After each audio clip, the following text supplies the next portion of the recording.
Quand Dieu choisit un homme ou une femme, il ne le laisse jamais aller seul au combat. L'histoire de David nous le démontre clairement. Aux yeux des hommes, David n'avait rien pour impressionner.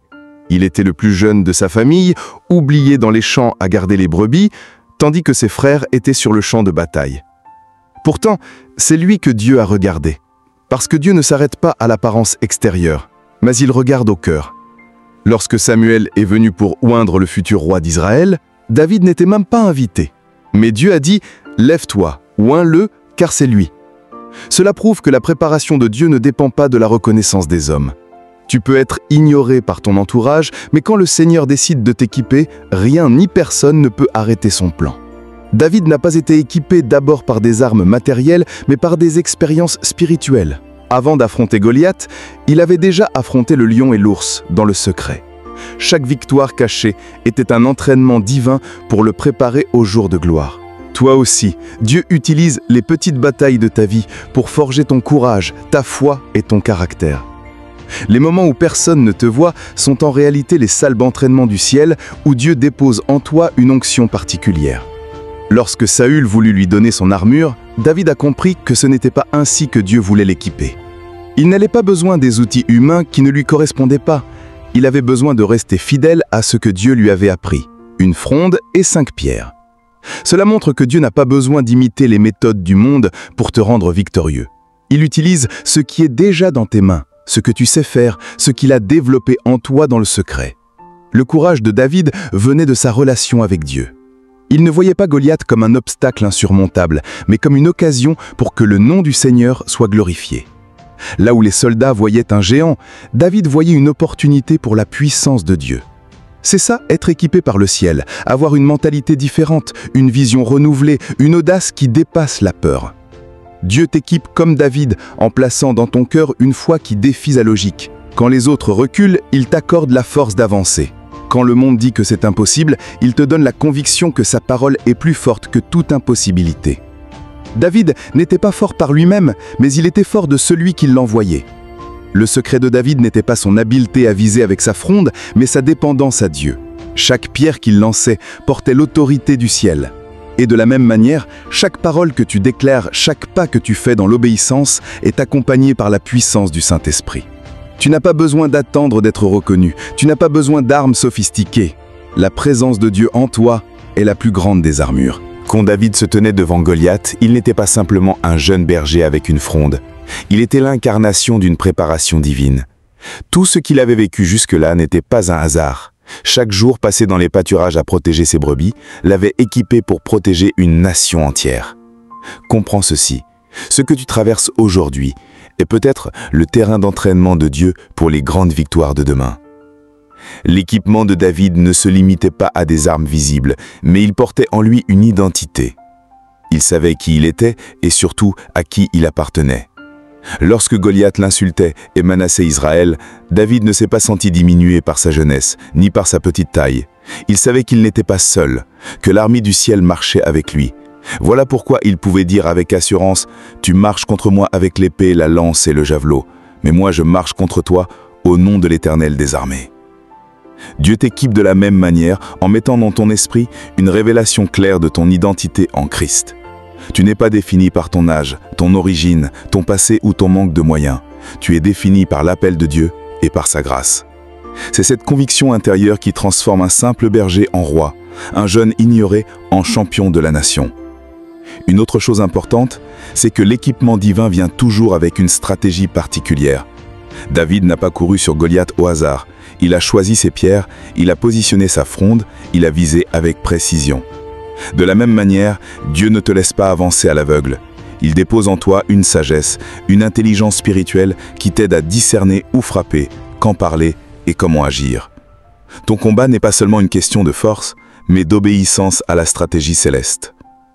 Remarque aussi que l'équipement de David ne l'a pas seulement servi dans la bataille contre Goliath. Plus tard, en tant que roi, il a continué à marcher avec cette même mentalité. Son arme la plus puissante n'était pas son trône ni son armée, mais sa communion avec Dieu. C'est cette intimité avec le Seigneur qui faisait de lui un homme selon le cœur de Dieu. Ainsi, l'équipement que Dieu te donne aujourd'hui n'est pas temporaire. Il est destiné à t'accompagner toute ta vie et à t'élever de gloire en gloire. N'oublie pas que chaque géant que tu affrontes est aussi une porte vers une nouvelle dimension. Après avoir vaincu Goliath, David a été reconnu par tout Israël. Sa victoire personnelle est devenue une victoire collective. Voilà pourquoi Dieu t'équipe. Ce n'est pas seulement pour toi, mais aussi pour bénir, inspirer et délivrer d'autres autour de toi. Ce que tu remportes comme bataille devient un témoignage vivant de la puissance de Dieu pour ceux qui te regardent. Dieu t'équipe aussi par sa parole. David connaissait les promesses de l'Éternel et il les méditait jour et nuit. La parole n'était pas une simple lecture, mais une arme dans son cœur. Aujourd'hui encore, la Bible est en épée spirituelle. Chaque verset que tu médites est une munition contre l'ennemi. Chaque promesse de Dieu est une pierre prête à être lancée contre les géants de ta vie. En regardant l'histoire de David, nous comprenons que Dieu n'équipe jamais quelqu'un en vain. Son appel est toujours accompagné de sa provision. Quand il te choisit, il dépose en toi tout ce dont tu as besoin pour accomplir ta mission. Le monde peut douter de toi, les gens peuvent te négliger, mais le ciel a déjà placé en toi une armure invisible, une force spirituelle et une capacité qui dépasse l'entendement humain. David n'était pas l'image du héros aux yeux des hommes. Il n'avait ni stature imposante, ni expérience militaire. Pourtant, Dieu avait vu son cœur. De la même façon, ton cœur compte plus que tes compétences. Ce n'est pas ton CV qui attire le regard de Dieu, mais ton obéissance, ta fidélité et ta disponibilité. Les hommes se fient aux apparences, mais Dieu regarde à l'intérieur. Quand il décide de t'équiper, aucune limite humaine ne peut freiner son plan. L'équipement de Dieu ne ressemble pas à celui du monde. Saül voulait donner à David son armure, mais elle ne lui convenait pas. Cela montre que tu n'as pas besoin de copier les méthodes des autres pour marcher dans ta destinée. Dieu a une façon unique de t'équiper, adaptée à ton appel personnel.